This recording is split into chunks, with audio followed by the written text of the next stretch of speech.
asalaamaaleykum mbokk yi déglu dal leen ak jàmm tey jii la campagne électorale bi fas yéene tàmbali ñi nga xam ne nag ñoom ñooy candidat yi am ci lu tolloog fukki fan ak juróom ngir mën a dugg ci biir gox ak goxaat yi waxtaan ak seen i électeurs ak seen i militants ngir rek fexe ba ku ci nekk daal di lay xëcc ci sa boor. julikaay bi di Sud Quotidien du ñu xamal ne fii ci biir Dakar xëccoo bu tar moom moo fi nar a am wante li am ba des ku ci nekk nag am nga noo fas yéene doxalee ci wàllu campagne électorale boobu ndaxte ku ci mel ni soo xamel wax di ni ma ngay joxe daje ci terrain de football bu Sacré-Cœur 1 moom nga xam ne moom mooy candidat Union Citoyenne buntu bi dafa fas yéene def bilangam tey ji ginnaaw ba ñu koo tegee ci bopp mairie bu Dakar te it muy guléet mu am ab soxna goo xam ne moom moo nekk ci mairie bu Dakar moom di soo xamel wax di ni fas yéene ñëwaat kon ci jaar-jaaram liggéeyum fi jot a am ak tamit fan la bëgg a jëmee diwaanu Dakar boobu fekk na ne candidat wu coalition Benno Bokk Yaakaar di Abdoulaye Diouf Sarr moom it tey ji ay caravane ak i rassemblement la fas yéene amal ya ca ëpp dina ko def ci biir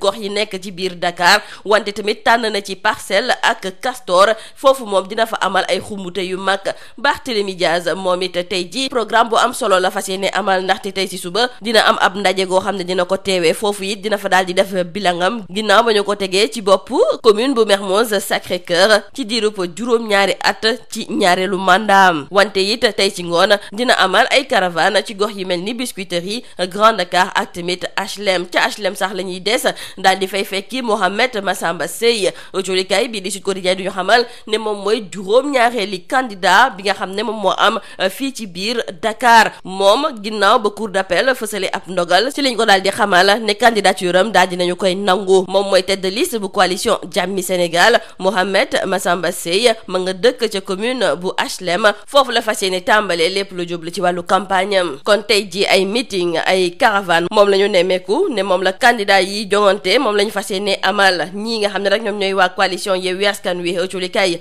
bii di l'Observateur moo ñuy xamal ne ñoom rek da la ñu nemmeeku ne ci ubbite campagne bi dañ ko fas yéene amal nag benn ngandi maamu meeting fële nga xam ne de moom mooy ci diwaanu Ziguinchor képp kuy leader te bokk ci biir Yewwi Askan Wi kon tey ji yaa ngi ci ginnaaw Ousmane Sonko te meeting am goog nga xam ne dina ko amal ci terrain bu Jatir nekk ca Lindiane wante ci wàllu campagne électorale bii nga xam ne nag dañu koo tàmbali yow culikaay bi di Le Soleil moo ñuy xamal ne am na lu bëri loo xam ne nag code électoral daf koo tere tey ji sax suñu naataango yi ñoo ngi ciy ñëwaat poñ par poñ diñ ci yokk dañu xamal it ne waa Sénat di commission électorale nationale autonome ñoom it ñoo ngay woo ñi nga xam ne nag ñoom ñoo nekk ci biir langug politique bi ngir ñu def seen kéemtalaay kàttan ba wàllu campagne bi duñ ci nemmeeku benn rëq-rëq buñ ci nemmeeku it benn fitna Serigne Mountakha Mbacké mer na jëmale ko nag ci mbirum góor jigéen autolikaay bii di Sud Quotidien mi ngi ñuy xamal ne ginnaaw ba assemblée nationale xamle ne ñoom proposition de loi ba ñu leen jébbal la ngir ñu gën a mën a teg ay daan ci kaw képp kuy def mbirum góor jigéen ginnaaw ba ñu ko dàqee dafa mel ni ne waa Touba ñoom kontaanu ci dara waay autolikaay bi di Libération di ñu xamal ne Serigne Mountakha daal di ne gis ne lii nga xam ne moom moo jublu ci mbirum góor jigéen lu ñaaw la te it képp kuy jullit képp ku nekk nit ku am xel war nga def sa kéemtalaay kàttan ba daal di koy sori ba pare daal di koy daan muy naqarlu képp koo xam ne danga ciy dox ay tànk ngir fexe ba ñu daal di ko fiy dëggal ak tamit képp koo xam ne danga koy jéem a dëggal fii ci mim réew jeexale ko wàllu tàggat yaram ndaxte bu subaa incha allah la ñu fas yéene tàmbali Coupe d'Afrique des Nations ci liggéey bii di Sud Quotidien di ñu xamal ne kon li ko dalee suba juróom-ñeenti fan ci weeru janvier jàpp juróom-benni fan ci weeru février fa li nga xam ne moom mooy ca Cameroun dina am ci lu tolloog ñaar fukk ak ñeenti équipe yoo xam ne dinañu daal di jongante ñoom ñëpp bugg daal di wuutu réewum Algérie coup d'envoi bi dinañu ko amal suba ci match d'ouverture bi Cameroun moom mi nga xam ne nag moom mooy dalal CAN bi dina daje ak waa Burkina Faso suñu gaynde yi seen jongante bu njëkk lundi lañ ko fas yéene amal fas yéene jàkkaarloo ak waa Zimbabwe réewum Sénégal bokk ci favori yi ci wàllu Coupe d'Afrique des Nations ñu leen di ñaanal rek ndam ci li nga xam ne moom mooy ci wàllu Coupe d'Afrique des Nations boobu ñu leen di ñaanal ndam ci wàllu gi ni mel culikaay bi di record sax duñu xamal ne suñu gaynde yi bu ñu fexee ba daal di qualifié ci wàllu final dinañu am koppar goo xam ne dinañu ko jébbal ñi nga xam ne de ñoom ñooy joueurs yi koppar goo xam ne bu ñu ko séddoowee joueur bu nekk mën naa am ci lu tolloog ñaar fukki millions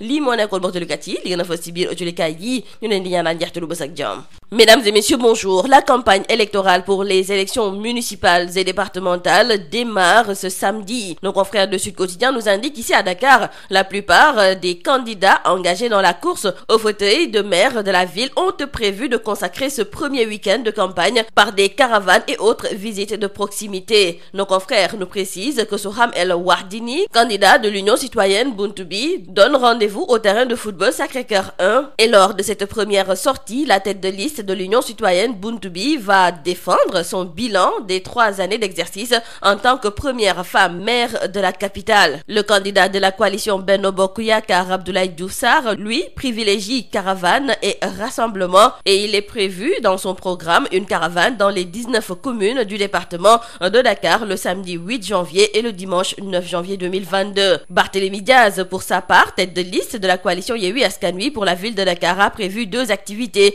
dont l'une le matin et l'autre l'après-midi. La première est un panel de partage et d'échange sur le bilan de ses réalisations à la tête de la commune de Mermoz Sacré-Cœur au cours des 7 années de son 2e mandat de maire. Et le soir, l'ancien responsable sera sur le terrain pour communier avec les populations des communes des HLM, Biscuiterie, Grand Dakar à travers une caravane. Et justement au niveau des HLM, nos confrères nous parlent de Mohamed Massamba Sey. C'est le 7e candidat en liste pour le fauteuil de la ville de Dakar, tête de liste de la coalition Jammi Sénégal. Il va consacrer cette première journée à sa commune des HLM. C'est donc dire avec nos confrères du journal L'Observateur que la bataille pour le contrôle de la ville de Dakar sera rude et l'ancien ministre Amadou Ba est prêt à descendre sur le terrain pour permettre à Benno Bokk Yakaar de gagner la capitale. Et retenons également avec nos confrères du journal L'Observateur que la coalition Yewwi Askan Wi sera la seule à tenir pour l'ouverture de la campagne une manifestation d'envergure nationale. Elle organise un grand meeting national à Ziguinchor, un meeting qui va accueillir tous les leaders de Yewwi Askan Wi, une manière d'exprimer leur solidarité au leader de Pastef Ousmane Sonko, candidat à la mairie de cette ville. Donc retenons avec nos confrères du quotidien Le Soleil que les candidats ont 2 semaines pour convaincre les électeurs,